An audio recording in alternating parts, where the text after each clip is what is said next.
1,5 miliar dari PT Cute masuk ke rekening kita. Tinggal kita rampingkan saja pajak mereka. Wah, bagus nih. Langsung aja kita alirin ke PT Arma, terus kita puterin ke PT Bukit Hijau. Nah, dari situ kita bisa pakai uang pajak tanpa pengetahuan mereka. Terus kita bisa langsung jadi kaya. Emang bersyukur banget dia punya suami kayak kamu. Sisa uangnya aku pengen belajar dan gak lupa pergi ke Italia. Walaupun uang haram, namun tampak halal. Kamu boleh pakai uang itu sepuasnya. Siap, laksanakan. Enggak bang, jangan bang. Lu nggak tahu bapak gua siapa? Jangan bang, nggak tahu bang.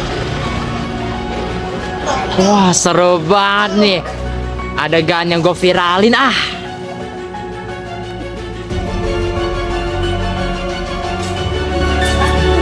Pak, Ma. Kenapa sih, Nak? Pagi-pagi kayak gini udah teriak? Kenapa anakku? Sini duduk. Jadi gini mah, Pak. Kemarin aku ngumpulin orang sampai dia pingsan. Tapi aku nggak tahu, ternyata itu yang videoin. Terus sekarang videonya udah viral banget. Gimana nih, Pak? Pak, aku sekarang takut banget. Kamu tenang aja sekarang. Pasti besok kita harus lanjutkan. Tenangin diri kamu, kita harus besok.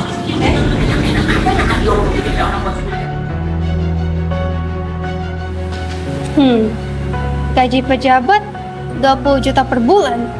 Tapi rumahnya kayak istana aja. Dan anak-anaknya mengendarai mobil miliaran dan memukuli anak orang lain sampai koma. Ini bukan hanya kriminal, ini sinyal korupsi.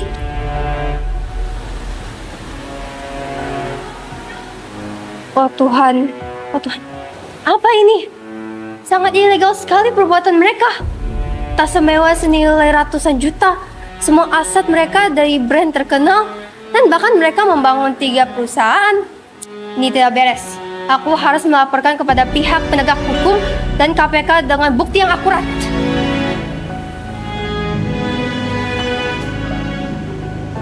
Pak, saya akan baca dan selidiki lebih lagi. Baik, kami akan bukti dan selidiki kasus ini. Dari laporan LHKPN ini terkait kekayaan Rafael 3 tahun lalu ini, gaji resmi tidak sebanding. Betul, ini sangat janggal. Baik, selanjutnya saya akan memeriksa aset dana mereka dan juga selidiki juga perusahaan yang mereka punya. Ini gila sekali. Ternyata mereka telah menerima dana gratifikasi sebanyak 16,6 miliar dan melakukan pencucian uang sebesar 100 miliar. Bagus. Di sini telah terbukti bahwa mereka telah mengalirkan dana mereka ke berbagai PT mereka dari perampingan wajib pajak, dan dana tersebut diputarkan kembali untuk membeli berbagai aset mewah. Kalau begitu kita harus bergegas meninjau lanjut kasus ini. Sita semua aset dan serahkan mereka ke penegak hukum. Pak, gimana ini? Hah? Ada apaan? Lihat kasus kita. Aduh, Papa juga lagi mikir nih. Gimana ya biar aset kita tetap aman? Siapa itu, Pak?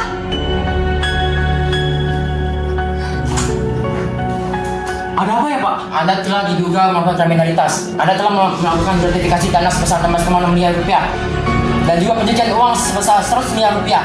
Sekarang Anda bertanggung jawab atas perbuatan Anda. Sekarang rumah-rumah dan aset-aset Anda akan disita.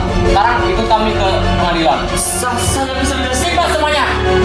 Jelaskan itu di pengadilan. Ikut kami sekarang. Ikut saja.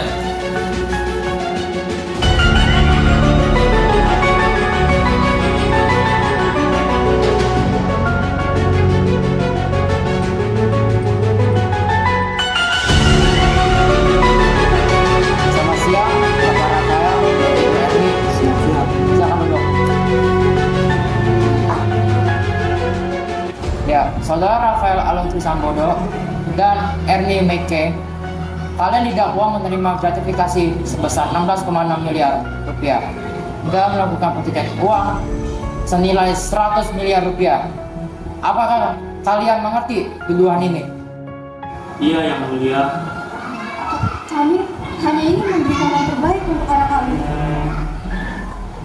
Namun, cara kalian salah. Di dalam dokumen ini tertera bahwa dana yang seharusnya masuk ke negara, kalian gunakan untuk membeli tas mewah, perjalanan ke luar negeri, dan juga mobil yang mewah.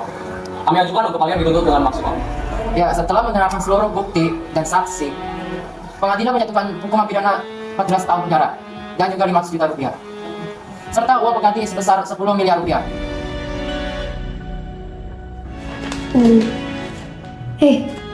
Kamu lihat transparan dari PT Bukit Hijau Asri ini?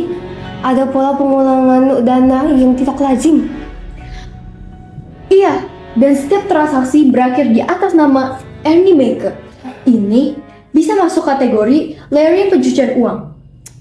Aku curiga ini perusahaan cuma jembatan. Yuk, laporkan saja kepada OJK dan PPATK. Mereka perlu tahu tentang transferan mencurigakan ini. Oke, juga kirim salinan ke tim KPK. Kita bantu bongkar semuanya.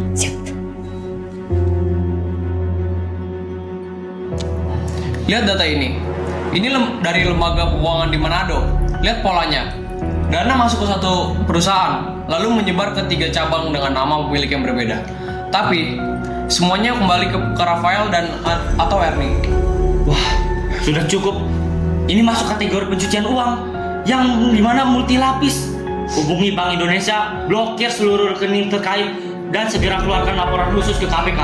Baik, sekaligus kami ajukan revisi regulasi sistem pelaporan agar lebih ketat. Bukti bahwa pengawasan harus real time.